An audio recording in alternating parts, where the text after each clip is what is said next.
사람의 시선을 피해 은밀한 중에 보시는 아버지께 나아가야 할 참된 경건의 길을 가르치신 예수님께서는 이제 그 은밀한 골방에서 우리가 무엇을 어떻게 구해야 하는지에 대한 가장 완벽하고도 심오한 모범을 친히 보여주십니다. 그것이 바로 교회의 역사 속에서 수억만 성도들의 입술을 통해 쉬지 않고 고백되어 온 주님이 가르쳐 주신 기도입니다. 이 기도는 결코 우리가 무의미하게 반복해서 암송해야 할 하나의 주문이나 신의 마음을 움직이는 마법적인 공식이 아닙니다. 오히려 그것은 우리의 모든 기도가 어떤 방향과 질서, 그리고 어떤 우선순위를 가져야 하는지를 보여주는 완벽한 교과서이며 하나님과 우리 자신, 그리고 세상에 대한 가장 올바른 신학적 고백이 응축된 신앙의 청사진입니다. 20세기 신학의 거인 칼 바르트는 그의 기념비적인 저서 교회교의학에서 기독교의 기도는 결코 인간의 종교적인 열심이나 필요에서 시작되는 자기 발화가 아니라 이미 우리에게 찾아오시고 말씀하신 하나님의 계시에 대한 인간의 응답이라고 역설했습니다. 주기도문이야말로 이 바르트의 통찰을 가장 완벽하게 구현하는 기도입니다. 그것은 나의 욕망을 아뢰기 전에 먼저 하나님의 존재를 인정하고 나의 필요를 구하기 전에 먼저 그분의 나라와 뜻을 구하며 나의 공로를 내세우기 전에 먼저 그분의 은혜에 의존하는 철저히 하나님 중심적인 응답의 기도이기 때문입니다.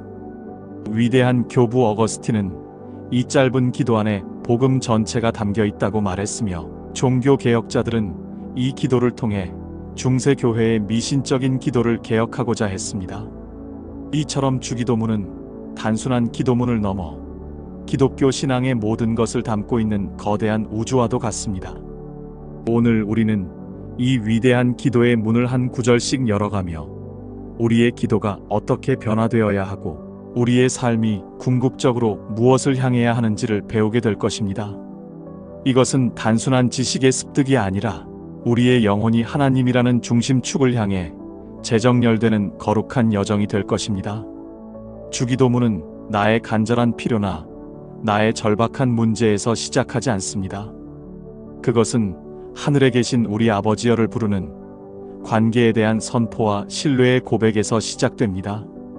아버지라는 이 친밀한 호칭은 예수 그리스도의 십자가 공로가 아니었다면 감히 죄인인 우리가 입에 담을 수조차 없었던 놀라운 특권입니다. 어거스틴은 그의 고백록에서 하나님을 아버지라 부를 수 있게 된 것이야말로 인간이 받을 수 있는 가장 큰 은혜라고 고백했습니다. 그것은 우리가 더 이상 두려움의 대상인 심판주나 멀리 계신 창조주가 아닌 사랑과 긍휼이 풍성하신 인격적인 아버지의 자녀가 되었음을 선포하는 것입니다. 그러나 동시에 이 기도는 그 아버지가 하늘에 계시다고 고백함으로써 그분과 우리 사이에 무한한 거리와 거룩한 구별됨을 인정합니다. 그분은 우리의 필요를 채워주는 인간적인 아버지의 한계를 넘어서는 온 우주를 다스리시는 초월적인 주권자이십니다. 이처럼 주기도문은 하나님의 내재성과 초월성 사이의 건강한 긴장감 속에서 시작됩니다. 또한 이 기도는 나의 아버지가 아닌 우리의 아버지를 부름으로써 나의 기도가 결코 개인적인 차원에만 머물러서는 안 되며 시공간을 초월한 모든 하나님의 자녀들과 연결된 공동체적인 기도임을 상기시킵니다.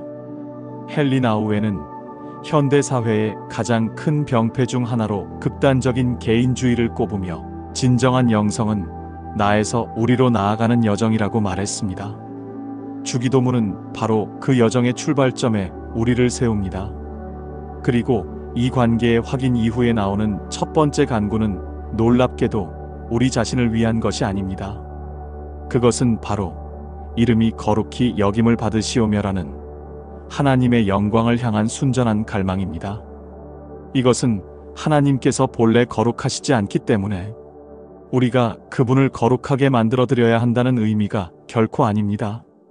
이미 그 자체로 무한히 거룩하신 하나님의 이름이 하나님을 알지 못하고 그 이름을 망령되이 일컫는 이 세상 속에서, 그리고 무엇보다 하나님의 자녀라고 불리는 바로 우리들의 삶을 통해 마땅히 받으셔야 할 영광과 존귀를 받으시기를 간구하는 것입니다. C.S. 루이스는 그의 저서 순전한 기독교에서 인간의 모든 불행과 죄는 첫 번째 것을 첫 번째 자리에 두지 않는 것에서 비롯된다고 통찰했습니다. 주기도문은 바로 이 왜곡된 질서를 회복시켜 줍니다. 나의 이름이 높아지고 나의 영광이 드러나기를 구하기 전에 먼저 하나님의 이름이 거룩히 여김받으시기를 구하는 것.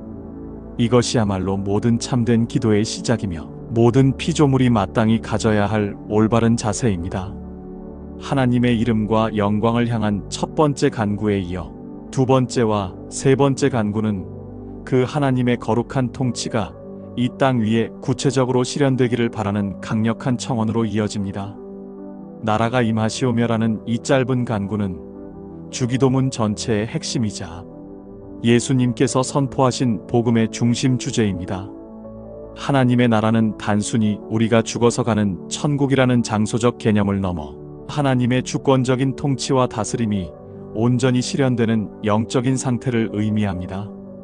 그것은 이미 예수 그리스도의 오심과 함께 이 땅에 시작되었지만 아직 완성되지는 않은 이미와 아직 사이의 긴장감 속에 존재합니다. 그러므로 이 기도는 아직 완성되지 않은 그 나라가 속히 그리고 온전히 이 땅 위에 임하기를 갈망하는 종말론적인 대망의 기도입니다. 동시에 그것은 지금 이 순간 죄와 죽음의 권세가 지배하는 것처럼 보이는 나의 삶의 영역과 가정 그리고 이 사회의 모든 구조 속에 하나님의 통치가 뚫고 들어와 주시기를 바라는 현재적인 기도입니다. 나치에 저항하다 순교한 위대한 신학자 디트리히 본헤퍼는 그의 명저 나를 따르라에서 그리스도를 따르는 제자의 삶이란 세상의 가치관에 안주하는 것이 아니라 이 땅에 임하는 하나님 나라를 위해 세상과 맞서 싸우는 치열한 영적 전투라고 말했습니다. 나라가 임하시오며라는 기도는 바로 이 전투에 참여하겠다는 제자의 결단이며 나의 힘이 아닌 하나님의 능력으로 그 나라가 승리할 것을 믿는 신앙의 고백입니다. 어거스틴은 그의 대작 하나님의 도성에서 역사를 하나님을 사랑하여 자신을 경멸하는 하나님의 도성과 자신을 사랑하여 하나님을 경멸하는 땅의 도성 사이의 투쟁으로 묘사했습니다. 이 기도는 바로 그 영적 전쟁의 최전선에서 땅의 도성이 무너지고 하나님의 도성이 이 땅에 임하기를 간구하는 전투적인 기도입니다. 이어서 나오는 뜻이 하늘에서 이루어진 것 같이 땅에서도 이루어지이다라는 간구는 그 하나님의 나라가 구체적으로 어떻게 임하는지를 설명해 줍니다. 그것은 바로 하나님의 뜻이 이 땅 위에 온전히 실현되는 것을 통해서입니다.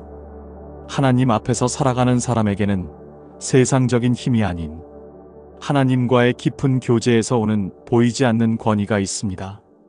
하늘에 계신 우리 아버지여 이름이 거룩히 여김을 받으시오며를 반복하며 하나님의 존재와 우리의 자녀됨을 깊이 인식하게 됩니다. 나라가 임하시오며 뜻이 하늘에서 이루어진 것 같이 땅에서도 이루어지이다라는 고백을 통해 우리는 수동적인 존재가 아니라 하나님 나라의 뜻을 이 땅에 선포하고 실천하는 자로 변화되며 이에 따른 영적 권위를 회복하게 됩니다. 나의 말 한마디, 나의 기도 한마디가 하늘에 닿는다는 확신은 영적 권위의 시작입니다. 이 기도는 단순히 간청이 아니라 하나님의 뜻에 맞춰 사는 존재로서의 권세를 회복하는 통로이며 담대함과 말의 권위, 행동의 분명한 기준을 갖게 합니다. 관계의 어려움은 내면의 상처, 오해, 미움, 용서하지 못한 분노에서 비롯됩니다. 우리가 우리에게 죄 지은 자를 사하여 준 것 같이 우리 죄를 사하여 주시옵고를 반복하며 하나님께 용서받은 자로서 타인을 용서할 수 있는 믿음이 생깁니다. 또한 마태복음 6장 14절에 너희가 사람의 잘못을 용서하면 너희 하늘 아버지께서도 너희 잘못을 용서하시려니와는 용서가 관계 회복의 핵심임을 강조합니다. 용서하지 못하면 내 마음이 갇힙니다. 그러나 하나님께 용서받았다는 확신 안에서 남을 용서할 수 있을 때 비로소 우리는 진짜 자유를 누리게 됩니다. 주기도문을 통해 하나님의 은혜를 깊이 느낄수록 타인을 품고 용서할 수 있는 여유와 용기가 생기며 수직적인 하나님과의 관계 회복이 수평적인 인간관계 회복으로 이어집니다. 감사는 감정이 아닌 선택이며 이 선택 안에 기적이 숨겨져 있습니다. 오늘 우리에게 일용할 양식을 주시옵고를 반복하며 미래의 염려보다 현재의 은혜에 집중하게 되고 작은 것 하나에도 하나님의 손길을 느끼게 됩니다. 너희 아버지께서는 구하기 전에 너희에게 있어야 할 것을 아시느니라는 말씀처럼 하나님의 섭리에 대한 깊은 확신은 조건과 상황을 초월한 감사로 이끕니다. 감사는 물질에 많고 적음이 아니라 하나님의 손길을 얼마나 자주 발견하느냐에서 시작됩니다. 주기도문은 우리의 시선을 바꾸어 불평하던 상황에서 감사할 이유를 찾고 비교의 굴레에서 벗어나 하나님이 주신 것에 집중하게 하여 삶 전체를 감사로 가득 채웁니다. 진짜 믿음은 흔들리는 상황에서도 하나님을 바라보는 결단이자 보이지 않는 길에서도 주님의 인도하심을 따르는 선택입니다. 나라가 임하시오며 뜻이 하늘에서 이루어진 것 같이 땅에서도 이루어지이다를 고백하며 내 뜻이 아닌 하나님의 뜻에 마음을 열고 순종하는 자세를 배우게 됩니다. 또한 우리를 시험에 들게 하지 마시옵고 다만 악에서 구하시옵소서를 반복하며 믿음은 내가 지키는 것이 아니라 하나님께서 지켜주시는 것이라는 사실을 깨닫고 어떤 시험에도 넘어지지 않는 확신을 얻습니다. 믿음이 자랄 때 가장 큰 특징은 순종이 쉬워진다는 점입니다. 억지로가 아니라 기쁘게 따르게 되고 계산하거나 따지기보다 먼저 하나님 뜻을 물어보게 됩니다. 주기도문은 하나님 나라의 백성으로서 살아가는 삶의 방식을 내면화하고 삶의 우선순위를 재정돈하며 상황을 넘어 하나님의 뜻을 믿는 흔들림 없는 믿음의 사람으로 변화시킵니다. 반역으로 가득한 이 땅 위에서도 그리고 무엇보다 완고한 나의 자아 속에서도 하나님의 선하시고 기뻐하시고 온전하신 뜻이 이루어지기를 간구하는 것입니다. 이것은 결코 나의 계획과 소원을 포기하는 패배주의적인 체념의 기도가 아닙니다. 오히려 나의 제한적이고 이기적인 뜻보다 훨씬 더 위대하고 선하신 하나님의 계획이 나의 삶을 통해 성취될 것을 믿고 나 자신을 온전히 내어드리는 가장 적극적이고도 영광스러운 항복의 기도입니다. 어거스틴은 인간의 의지를 비뚤어진 사랑이라고 표현하며 죄란 결국 하나님을 향해야 할 사랑이 자기 자신을 향해 구부러진 상태라고 정의했습니다. 주기도문의 이 간구는 바로 그 비뚤어진 나의 의지를 하나님의 뜻이라는 절대적인 기준 앞에 내려놓고 그분의 뜻에 맞추어 다시 곧게 펴달라고 간청하는 치유와 회복의 기도인 것입니다. 하나님의 이름과 나라와 뜻을 구하는 세 가지의 하나님 중심적인 간구가 끝난 후에야 비로소 주기도문은 우리의 인간적인 필요를 구하는 기도로 전환됩니다. 그러나 여기서조차 기도는 나가 아닌 우리라는 공동체적인 관점을 잃지 않습니다. 그리고 우리가 구해야 할 첫 번째 필요는 부와 명예나 성공이 아닌 지극히 기본적인 오늘 우리에게 일용할 양식을 주시옵고입니다. 일용할로 번역된 헬라어 에피우시오스는 신약 성경에서 오직 이곳에만 등장하는 독특한 단어로서 문자적으로는 내일의 빵 혹은 생존의 필수적인 빵을 의미합니다. 이 기도는 우리에게 몇 가지 중요한 영적 진리를 가르쳐 줍니다. 첫째, 그것은 우리의 생존이 전적으로 하나님의 공급하심에 달려있음을 인정하는 겸손과 의존의 기도입니다. 매일 아침 우리가 당연하게 여기는 음식과 건강, 그리고 호흡마저도 하나님의 은혜로운 선물이 없이는 불가능함을 고백하는 것입니다.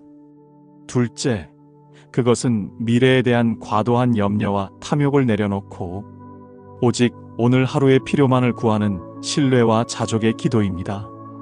광야에서 이스라엘 백성이 매일 아침 만나를 거두었듯이 우리 역시 내일의 필요는 내일 채워주실 하나님을 신뢰하며 오늘 주신 은혜에 감사하는 법을 배우게 됩니다. 셋째, 그것은 나의 양식이 아닌 우리의 양식을 구함으로써 굶주리는 이웃의 필요에 대한 책임을 일깨우는 정의와 나눔의 기도입니다. 나에게 주어진 양식이 오직 나만을 위한 것이 아니라 아직 양식을 얻지 못한 이웃과 나누어야 할 공동체의 것임을 기억하게 합니다. 위대한 중세 신학자 토마스 아퀴나스는 하나님을 모든 존재와 선이 궁극적인 원인인 제일 원인으로 설명했습니다. 우리가 매일 먹는 빵은 농부의 수고와 제빵사의 기술이라는 제2원인을 통해 우리에게 오지만 그 모든 과정의 배후에서 햇빛과 비를 내리시고 생명을 자라게 하시는 궁극적인 공급자는 바로 하나님이심을 이 기도는 고백하게 합니다. 또한 많은 신학자들은 이 일용할 양식이 단순히 육적인 빵만을 의미하는 것이 아니라 영적인 양식, 즉 생명의 떡으로 오신 예수 그리스도 자신과 그분의 말씀을 상징한다고 해석해 왔습니다. 육신이 매일 빵을 필요로 하듯이 우리의 영혼 역시 매일 그리스도와의 교제와 그분의 말씀을 통해 새로운 힘과 생명을 공급받아야만 살아갈 수 있음을 이 기도는 우리에게 가르쳐 줍니다. 주기도문의 마지막 부분은 우리의 영적인 필요, 즉 죄의 용서와 유혹으로부터의 보호를 구하는 간구로 이루어져 있습니다. 우리가 우리에게 죄 지은 자를 사하여 준 것 같이 우리 죄를 사하여 주시옵고라는 이 간구는 주기도문 전체에서 가장 두렵고도 도전적인 부분일 것입니다. 이것은 결코 우리가 다른 사람을 용서하는 행위를 통해 하나님의 용서를 얻어낼 수 있다는 공로 사상을 가르치는 것이 아닙니다. 만일 그렇다면 복음은 더 이상 은혜가 아닐 것입니다. 오히려 이 구절의 순서는 그 반대입니다. 하나님의 값없는 용서라는 엄청난 은혜를 먼저 경험한 사람은 그 은혜의 필연적인 결과로서 다른 사람의 작은 잘못을 용서할 수밖에 없다는 것입니다. 내가 하나님께 1만 달란트라는 도저히 갚을 수 없는 빚을 탕감받았다는 사실을 진정으로 깨달은 사람만이 나에게 100데나리온 빚진 형제를 마음으로부터 용서할 수 있게 됩니다. 따라서 이 기도는 하나님, 제가 이만큼 다른 사람을 용서했으니 저를 용서해 주십시오라는 교만한 요구가 아니라 하나님, 제가 다른 사람을 용서할 수 있도록 먼저 저의 마음을 주님의 그 놀라운 용서의 은혜로 가득 채워주십시오라는 겸손한 간청입니다. C.S. 루이스는 용서란 감정의 문제가 아니라 의지의 결단이라고 말했습니다. 상처받은 감정은 여전히 남아있을지라도 복수의 권리를 포기하고 그를 하나님의 손에 맡기기로 결단할 때 비로소 우리는 용서의 첫걸음을 내딛게 됩니다. 이어서 나오는 우리를 시험에 들게 하지 마시옵고 다만 악에서 구하시옵소서라는 간구는 용서받은 죄인으로서 이 땅을 살아가는 우리가 얼마나 연약하고 유혹에 취약한 존재인지를 정직하게 고백하는 기도입니다. 이것은 하나님께서 우리를 유혹하신다는 의미가 아니라 우리의 힘으로는 감당할 수 없는 파괴적인 시험에 빠지지 않도록 우리를 지켜주시고 만일 시험을 당하더라도 그것을 이겨낼 힘을 주시기를 구하는 것입니다. 또한 악에서 구하시옵소서라는 기도는 단순히 추상적인 악의 개념이 아니라 인격적인 악한 자, 즉 사탄의 교묘한 공격과 속임수로부터 우리를 보호해달라는 영적인 간구입니다. 디트리히 본헤퍼는 제자의 길이 결코 안전하고 평탄한 길이 아님을 강조했습니다. 그 길에는 수많은 유혹과 영적인 싸움이 기다리고 있습니다. 이 마지막 간구는 바로 그 제자의 길을 걷는 순례자가 자신의 연약함을 인정하고 오직 하나님의 전능하신 보호하심만을 의지하며 드리는 겸손하고도 실제적인 기도인 것입니다. 나라와 권세와 영광이 아버지께 영원히 있사옵나이다. 아멘. 우리의 중심을 보시는 하나님 아버지, 오늘 저희에게 기도의 모범을 친히 가르쳐 주시니 감사합니다. 저희는 너무나 자주 저희 자신의 이기적인 욕망과 필요를 채우기 위해 중언부언하며 기도했던 죄인들입니다. 저희의 기도가 더 이상 저희 자신에게 집중되지 않게 하시고 오직 하늘에 계신 우리 아버지를 향하게 하여 주시옵소서. 저희의 삶의 가장 첫 번째 소원이 아버지의 이름이 거룩히 여김을 받으시는 것이 되게 하시고 아버지의 나라가 이 땅에 임하며 아버지의 뜻이 이루어지는 것을 보는 것이 되게 하여 주옵소서. 매일의 삶 속에서 일용할 양식을 공급하시는 주님의 신실하심에 의존하게 하시고 저희가 받은 그 놀라운 용서의 은혜를 기억하여 다른 사람의 허물을 기꺼이 용서하는 자가 되게 하여 주옵소서. 저희의 연약함을 아시는 주님, 저희를 시험에 들게 하지 마시고 모든 악한 것에서 건져 주시옵소서. 이 모든 기도를 통해 오직 나라와 권세와 영광이 영원히 아버지의 것임을 저희의 삶으로 고백하게 하여 주옵소서. 이 모든 것을 예수님의 이름으로 기도드립니다. 아멘. 이 영상이